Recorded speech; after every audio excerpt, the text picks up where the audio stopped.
Hello everyone, good morning, सुप्रभात, सत श्री अकाल, आदाब, नमस्कार, जय हिंद, वंदे मातरम। दोस्तों, करंट अफेयर्स के इस पार्ट में हम लोग कुछ इम्पॉर्टेंट क्वेश्चन के साथ और कुछ ऐसे क्वेश्चन जो कि हमारे रिवीजन के लिए बहुत महत्वपूर्ण हैं, इन सारे प्रश्नों के साथ आइए वीडियो शुरू करते हैं। हमारा पहला प्रश्न है, किस फुटबॉल क्लब ने Indian super league winners shield का खिताब जीता है? ध्यान रखिएगा, ये इंडियन सुपर लीग है जो कि किस चीज़ का है, ये फुटबॉल का होता है। ठीक है, इंडियन प्रीमियर लीग अगर पूछा जाएगा तो ये किसका होता है, ये आपका क्रिकेट का होता है। इसके अलावा WPL वुमेन प्रीमियर लीग पूछा जाएगा तो ये अभी आपका फुटबॉल और क्रिकेट का होता है। इंडियन प्रीमियर लीग पुरुषों का है, WPL जो है वो महिलाओं का होता है। ठीक है, उसी तरीके से एक और होता है आपका इंडियन सुपर लीग जो कि फुटबॉल से होता है, और इस समय इसका जो है विनर शील्ड किसने जीता है? मोहन बागान सुपर जायंट ने। ठीक है, तो मोहन बागान सुपर जायंट ने इसको जीत लिया है। बात समझ में आए? अगर हम बात करते हैं कि कहाँ पे ये हुआ था इसका, तो एक्चुअली ये जो विवेकानंद युवा भारतीय क्रीडांगन है, स्टेडियम उड़ीसा में, वहाँ पे इसने FC क्लब को हराया था। यानी उप विजेता कौन था? FC club. ठीक है, तो इसे ध्यान रखना है। आइए कुछ करंट अफेयर्स खेल से रिलेटेड कर लेते हैं। जैसे अगर हम बात करते हैं कमलिनी, ध्यान रखिएगा, ये अंडर 19 जो है WPL जो चल रहा है, इसमें डेब्यू करने वाली पूरे इतिहास की, चूंकि हालांकि अभी 3 बार हुआ है WPL, तो इन तीनों में सबसे युवा महिला हैं कमलिनी। बात समझ में आए? उसके बाद तो रोहित शर्मा जो हैं, ये भारत की तरफ से 11,000 रन बनाने वाले दूसरे सबसे तेज वनडे रन है। ठीक है ना, 11,000 वनडे रन बनाने वाले दूसरे सबसे तेज खिलाड़ी बन चुके हैं। पहले नंबर पे विराट कोहली हैं, दूसरे नंबर पे 11,000 रन बनाने वाले रोहित शर्मा बन चुके हैं। ये वही रोहित शर्मा है जो कि T20 विश्व कप विनिंग टीम भारत की जो थी उसके कप्तान थे। इसके बाद भारतीय स्नूकर चैंपियनशिप 2025 का खिताब किसने जीता है? पंकज आडवाणी ने जीता है। हाल ही में मेजर ध्यानचंद्र खेल रत्न पुरस्कार दिया गया था 4 लोगों को, मनु भाकर, D गुकेश, हरमनप्रीत सिंह, प्रवीण कुमार। ठीक है, मनु भाकर जो है वो तीरंदाज हैं, D गुकेश जो है शतरंज चैंपियन है, और हरमनप्रीत सिंह की बात करते हैं तो ये भारतीय पुरुष हॉकी की जो है वो कप्तान है, और प्रवीण कुमार क्या है? पैरा एथलीट है। वनडे इंटरनेशनल में 4,000 रन बनाने वाली अभी हाल ही में कौन बनी है? स्मृति मंधाना। ठीक है, स्मृति मंधाना को भी याद रखना है। उसके बाद अगर बताएं, मुंबई ओपन टेनिस प्रतियोगिता 2025 में महिला टेनिस एसोसिएशन में सीरीज एकल का खिताब किसने जीता है? जिल टिचमैन ने। ठीक है, जिल टिचमैन ने। ऑस्ट्रेलियन ओपन में महिला एकल का खिताब किसने जीता है? ये जीता है मैडिस किज ने, जो कि USA की है। और पुरुष एकल को जीतने वाले कौन है? जैनिक। ठीक है, जैनिक सिनर। दोनों को ध्यान रखिएगा, महिला एकल जो ऑस्ट्रेलियन ओपन था उसका जीतने वाला मैडिसन कीज, और पुरुष एकल में जैनिक सिनर। ठीक है, 33वीं संतोष ट्रॉफी को कौन जीता है? पश्चिम बंगाल ने। अगर हम बताएं, स्पेनिश सुपर कप 2025 कौन जीता है? FC बार्सिलोना ने। विजय हजारे ट्रॉफी कौन जीता है? कर्नाटक ने। खो खो विश्व चैंपियनशिप पुरुष और महिला दोनों वर्ग को जीतने वाला भारत, और उप विजेता जो था दोनों वर्ग का नेपाल था। ठीक है, फीडे शतरंज विश्व कप जो है उसकी मेजबानी क्या कौन करने वाला है? वो भारत करने वाला है। ठीक है, अगला प्रश्न देखिए, ब्रिटिश साम्राज्य के सबसे उत्कृष्ट आदेश के नाइट कमांडर से किसे सम्मानित किया गया है? ठीक है, तो ब्रिटिश जो साम्राज्य का मतलब है कि जहाँ जहाँ ब्रिटिश का शासन था, ठीक है, वहाँ पे सबसे उत्कृष्ट आदेश जो सम्मान है, नाइट कमांडर, इसे किसे सम्मानित किया गया है? सुनील भारती मित्तल। ठीक है, नाइट कमांडर जो है वो कौन, किससे सम्मानित किया गया है? सुनील भारती मित्तल। ठीक है, ये कौन है? भारतीय इंटरप्राइजेज के संस्थापक और अध्यक्ष है। ठीक है, बाकी चीज़ें जो है आपको यहाँ पे दी हुई हैं, PDF में आप पढ़ सकते हैं। PDF के लिए आप सम्राट एकेडमी GZP को ज्वाइन कर लीजिए, वहाँ से आपको PDF डेली प्राप्त होता रहेगा। आइए कुछ और पुरस्कार और सम्मान की बात कर लें। तो पद्म पाणि लाइफ टाइम पुरस्कार किसको मिला है? साई पराजपे को मिला है। मेजर ध्यानचंद्र खेल रत्न पुरस्कार अभी हमने बात कर ली है। श्री चंद्रशेखरन सरस्वती सम्मान पुरस्कार की बात करते हैं तो किसको मिला है? एस जयशंकर साहब को मिला है। कुवैत का सर्वोच्च नागरिक सम्मान order of Mubarak Al Kabeer PM Narendra Modi ji को मिला है। मिस इंडिया यूएसए ये कौन बनी है? ये बनी है कैटलीन सैंड्रा नील। ध्यान रखिएगा, मिस इंडिया यूएसए पूछा जाए तो कैटलीन सैंड्रा नील। ठीक है, अगर यहीं पे पूछा जाए मिस इंडिया यूनिवर्स कौन है तो वो कौन है? रिया सिंघा। दोनों में ध्यान रखिएगा अंतर है, ठीक है ना। रिया सिंघा जो है ये कौन है? Miss India universe. और कैटलीन सैंड्रा नील कौन है? Miss India USA. ठीक है, उसके बाद अगला देखिए, जमशेद जी टाटा पुरस्कार किसको मिला है? किरण मजमूदार शाह को। प्रवासी भारतीय सम्मान 2025 डॉक्टर सैयद अनवर खुर्शीद को। सिंगापुर का ऑनररी सिटीजन अवार्ड किसको मिला है? अभी हाल ही में तरुण दास को। महाराजा हरि सिंह पुरस्कार किसको मिला है? मनोज सिन्हा को। ठीक है, कश्मीर में मिलता है। अगर हम बात करते हैं टाटा सन्स के चेयरमैन एन चंद्रशेखरन को अभी हाल ही में ब्रिटेन के नाइटहुड सम्मान से भी सम्मानित किया गया है। तो ये भी याद रखिएगा, ब्रिटेन का जो नाइटहुड सम्मान है उससे किससे सम्मानित किया गया है? एन चंद्रशेखरन को। अगला प्रश्न है, कौन सा हवाई अड्डा सर्वश्रेष्ठ सुरक्षा पुरस्कार गोल्डन ट्रॉफी जीतने वाला पहला भारतीय हवाई अड्डा बन चुका है? ठीक है, तो ये ध्यान रखिएगा, सर्वश्रेष्ठ सुरक्षा पुरस्कार नाम इसका क्या होता है? Golden trophy. ये जीतने वाला भारत का पहला हवाई अड्डा कौन बन चुका है? मोपा हवाई अड्डा। ठीक है, मोपा हवाई अड्डा को ये पुरस्कार मिला हुआ है। ठीक है, ये पुरस्कार कहाँ पे प्रदान किया गया है? तो इसका जो है आयोजन कहाँ पे हुआ था? मुंबई में आयोजन भी याद रख सकते हैं। अगर भारत में कुछ पहले की बात करते हैं तो भारत में पहला वर्टिकल बाईफेशियल सोलर प्लांट कहाँ पे लगा है? तो ये लगा है दिल्ली में, दोनों तरफ फेस है, वर्टिकल है। ठीक है, देश का पहला डिजिटल म्यूजियम कहाँ खोला गया है? महाराष्ट्र में। एआई निर्मित भारत की पहली हिंदी गायिका कौन है? माया। भारत का पहला वेटलैंड शहर अभी हाल ही में 2 शहरों को नियुक्त किया गया है, उदयपुर और इंदौर को। भारत की पहली ट्रैफिक लाइट सिटी कोटा। उबर ने भारत की पहली जल परिवहन सेवा श्रीनगर में शुरू की है। तो ये जल परिवहन सेवा है, ध्यान रखिएगा, उबर द्वारा शुरू किया गया है। भारत की पहली नाइट सफारी लखनऊ में बनाई जा रही है।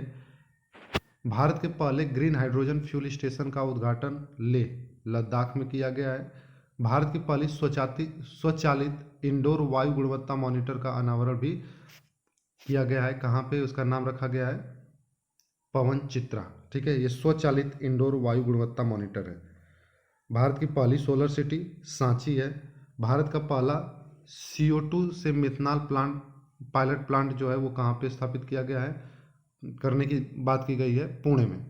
अगला प्रश्न है, ग्लोबल फायर पावर रैंकिंग 2025 के अनुसार रक्षा बजट के मामले में कौन सा देश शीर्ष पर है?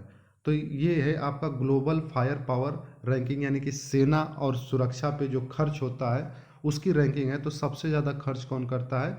अमेरिका करता है। भारत का स्थान यहाँ पे चौथे नंबर पे है। ठीक है, आइए हम बात कर लेते हैं कुछ रैंकिंग की। तो वैश्विक नवाचार सूचकांक में भारत की रैंक कितनी है? 39 नंबर है। हैप्पीनेस इंडेक्स में भारत की रैंक कितनी है? 126 है। शांति सूचकांक में भारत की रैंक 116 है। जेंडर गैप में 129 नंबर पे हैं। ठीक है, करप्शन परसेप्शन इंडेक्स में 96 नंबर पे हैं। लॉजिस्टिक परफॉर्मेंस 38 नंबर पे है। प्रेस फ्रीडम 159 नंबर पे हैं। वैश्विक भूखमरी सूचकांक में 105 नंबर पे हैं। प्रथम वैश्विक प्राकृतिक संरक्षण सूचकांक 176 नंबर पे हैं। आर्थिक स्वतंत्रता में 84वें नंबर पे हैं। यात्रा और पर्यटन सूचकांक में 39 नंबर पे हैं। ठीक है, नेटवर्क रेडीनेस में 49 नंबर पे हैं। ये भारत के कुछ ग्लोबल रैंकिंग है जो अन्य सूचकांक में कहाँ कहाँ भारत आता है। ठीक है, अगला देखिए, सचिन तेंदुलकर का रिकॉर्ड तोड़कर सबसे तेज 14,000 वनडे रन बनाने वाले खिलाड़ी कौन बने हैं? तो जैसा अभी हमने बताया कि जो रोहित शर्मा है ये 11,000 बनाने वाले भारत के कह सकते हैं सबसे तेज दूसरे नंबर पे आते हैं। लेकिन अभी हाल ही में जो है पाकिस्तान के खिलाफ हुए मैच में विराट कोहली ने क्या किया है, विराट कोहली ने 14,000 रन बना दिए हैं और ये 14,000 रन बनाने वाले सबसे तेज खिलाड़ी बने हैं। ठीक है, तो याद रखना। और इसमें जो है आपका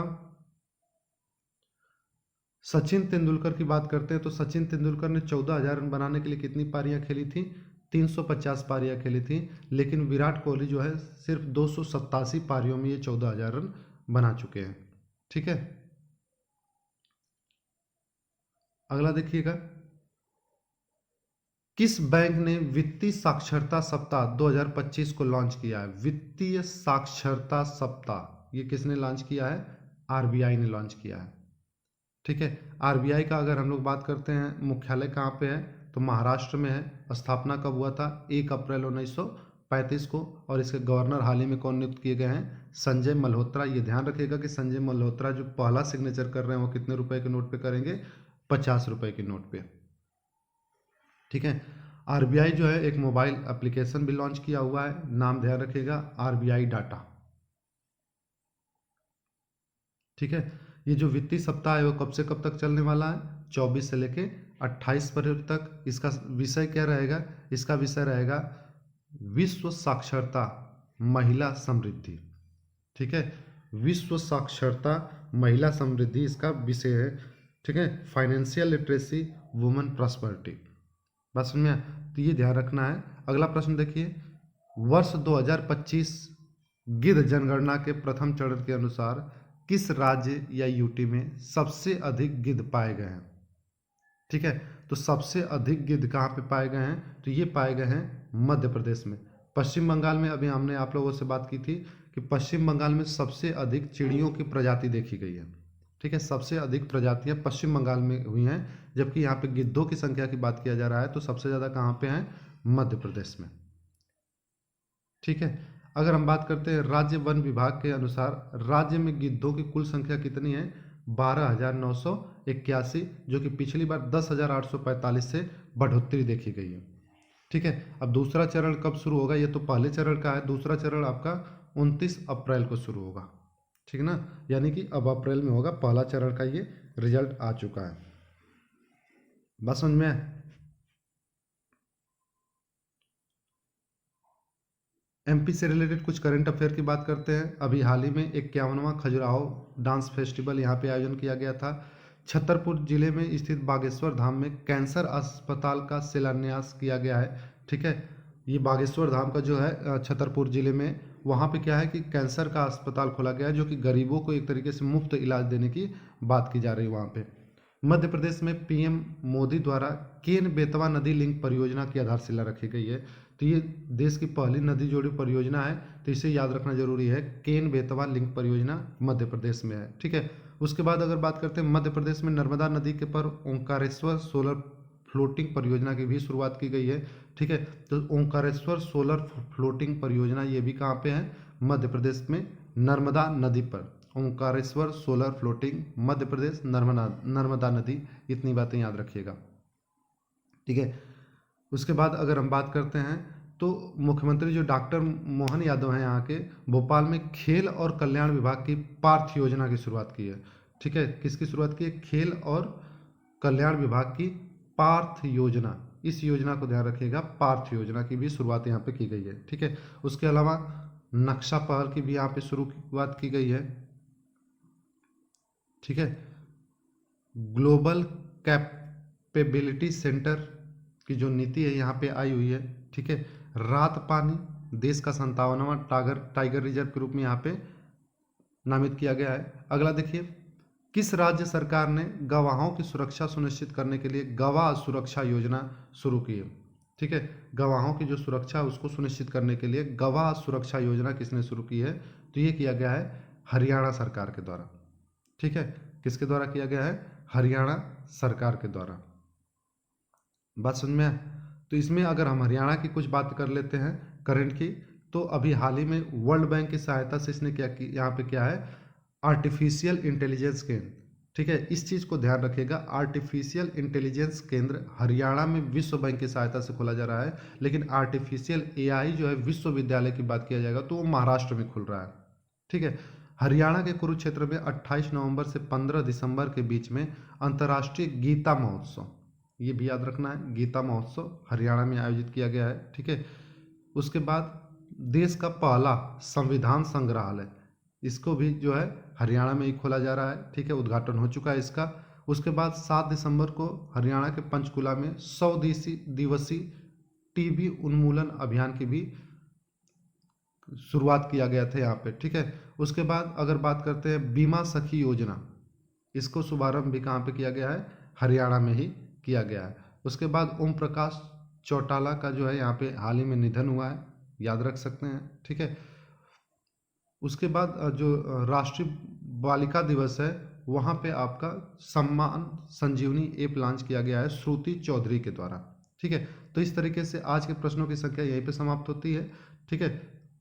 कैसी लगी वीडियो कमेंट बॉक्स में जरूर लिखिएगा। आज के लिए इतना रखते हैं, हंसते रहिए, मुस्कुराते रहिए, पढ़ाई लिखाई करते रहिए। मिलते हैं नेक्स्ट वीडियो में नए प्रश्नों के साथ, तब तक के लिए बाय बाय।